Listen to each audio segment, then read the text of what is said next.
Okay, boys, it took some convincing, but I finally got us back together for part 2. Joe, we are sorry for how we treated you last time. Yeah, Joe, it's hard for me to say this, but I'm sorry. Wait, what are you guys talking about? Oh, thank God. Okay, let's get started, boys. What's first, Barack? Hopefully one we can all agree on. It's Karajan.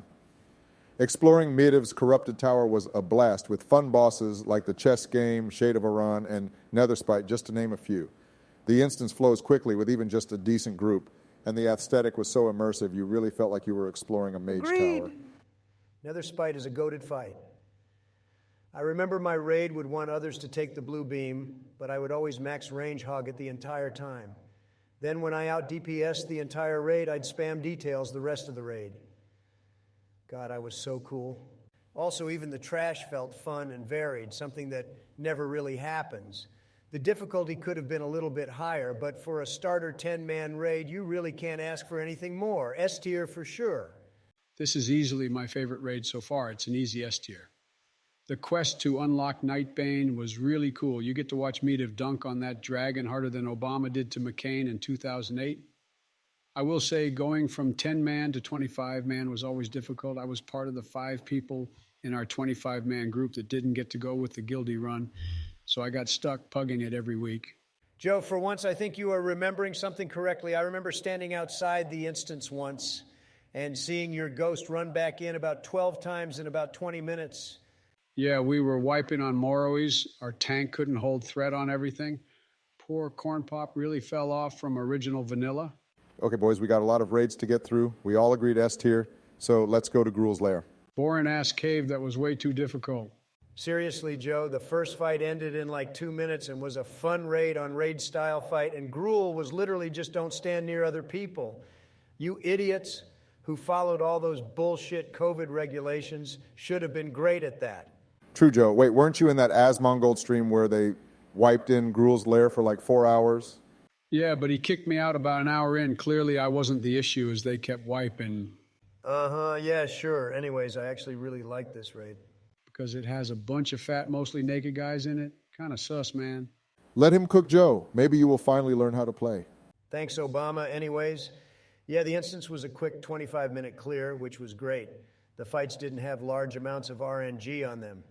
The only annoying part was Gruul's smash, which sometimes kind of fucked some people over.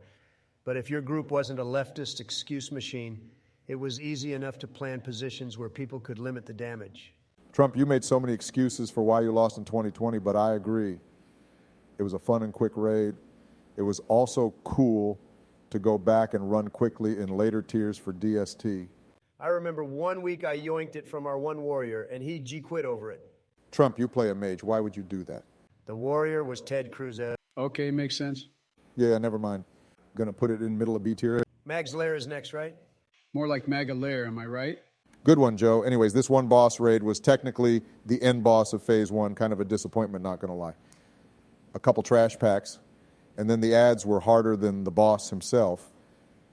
Once you get to him, it's literally just click cubes every so often, and it's GG. Yeah, it was pretty dog shit, ugly-ass jail cell. Mobs were kind of annoying as people had to interrupt. And OMG, I had to pay so many people to cover for me when it was my turn to click the cube. I paid this one priest like 500 G to click it so I could parse during the debuff. I will say it was cool to have all the clickers hold it and the damage debuff would last longer. But overall, the raid is definitely C tier at best. Gosh, man, this fight was so hard for us. Oh my God, don't tell me. Timing the cubes was such a pain in the ass. I knew it! Oh, fuck off, Trump. I wasn't the problem. The other 4 always clicked it at a weird time, basically right as he casted it. Yeah, dumbass, that's when you are supposed to. I don't know, man. I would either accidentally click it super early and then move, or I'd wait till it did damage once or twice to make sure it was up, but then one of the other 4 were dead from the damage, probably just spell batching. Spell batching isn't the cause of that, Joe. It's your reaction times. Jesus, you just have to wait for the raid leader to say click. Well, regardless, I think it's also a C-tier raid, just for different reasons, I guess. Fine, I'll stop roasting you on it. See, art of the deal. Joe, never say that ever again, or I'll sue your ass for whatever you got left. I think you'll be busy enough in court, Mr. 34 Counts. Focus up, boys. Up next, we got Serpent Shrine Cavern. Boys, I'm not going to lie to you. I only got 8 out of 10 in Phase 2. Joe, to be completely honest, I'm surprised your special needs guild got anything dead in that tier. Fuck you, Don. I cleared it during phase 3. Yay, after they gutted the raid with nerfs. It's basically the equivalent of going in on retail on a max level character and one-shotting everything. Oh, come on, Don. That's not the same. Joe, why don't you just take this tier off and nap for... Okay. Jesus, okay, Obama, you got pre-nerf Lady Vash, right? Barely. My guild had quite a few shitters who refused to learn personal mechanics like Spout on Lurker or Threat on the Murlocs during Tidewalker. I actually debated leaving them after we wiped 50 times on KT, but we will get to that later.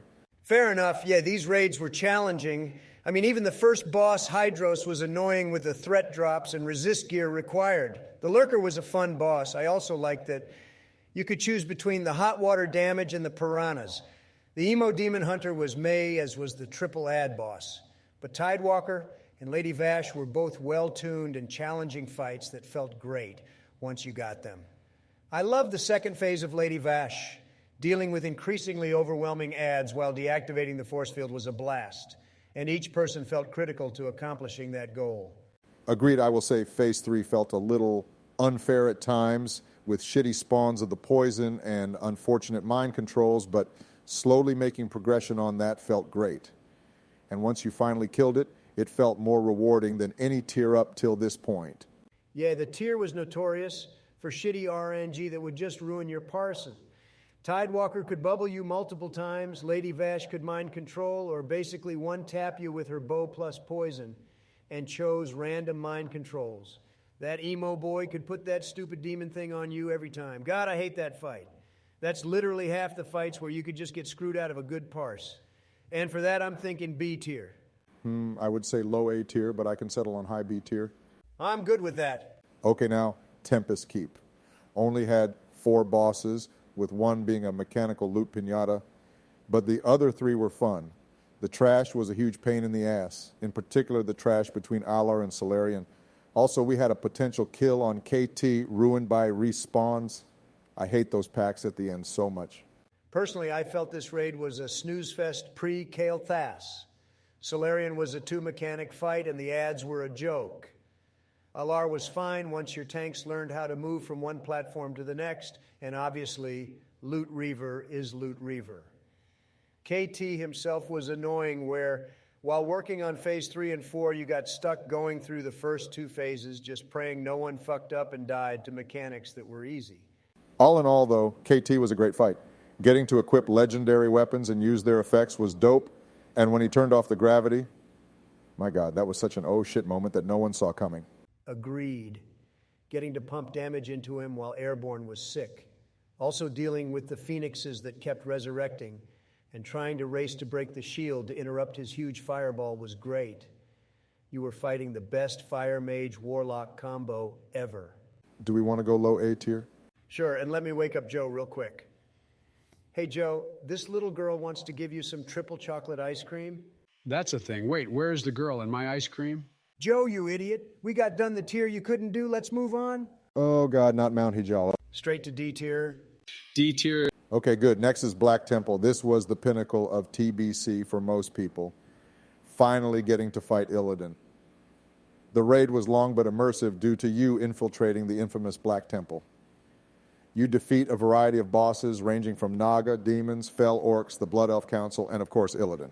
That fight was so cool. Was a little hard for me. Took us a few months to get down.